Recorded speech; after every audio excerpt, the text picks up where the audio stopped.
প্রথম কথা হলো, যে কয়েকজন বিচারকের বিরুদ্ধে তদন্ত করা শুরু হয়েছে তাদের বিরুদ্ধে সুনির্দিষ্ট 2টা মিসকন্ডাক্ট, সুপ্রিম কোর্টের সার্কুলারের সুনির্দিষ্ট 2টা মিসকন্ডাক্ট আছে। আপনারা যদি ওই শোকজটা পড়ে দেখেন পেয়ে যাবেন। তার একটা হলো, বিচারকরা কোচিং সেন্টারের বিজ্ঞাপন দিচ্ছেন তাদের নাম ব্যবহার করে, যেটা সুপ্রিম কোর্টে নিষিদ্ধ আছে।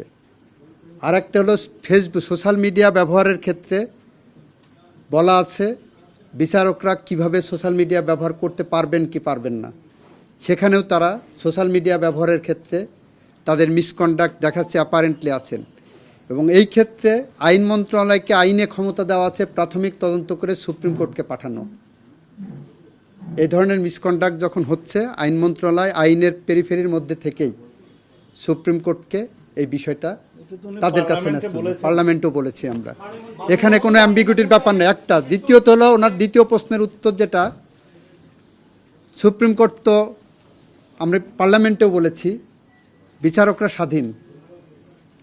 আপনারা শুনেছেন পার্লামেন্টে আমরা বলেছি যে একজন সহকারী জজের ট্রান্সফার বা বদলি, ডিসিপ্লিনারি অ্যাকশন, পদোন্নতি কোনো কিছুই দেওয়ার ক্ষমতা আমাদের এককভাবে না। এটা সুপ্রিম কোর্ট যদি অ্যাপ্রুভ না করেন এটা আমরা করতে পারি না।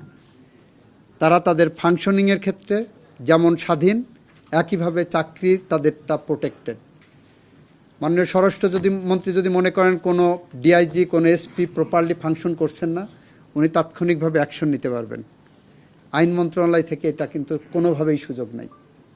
Let it be very clear.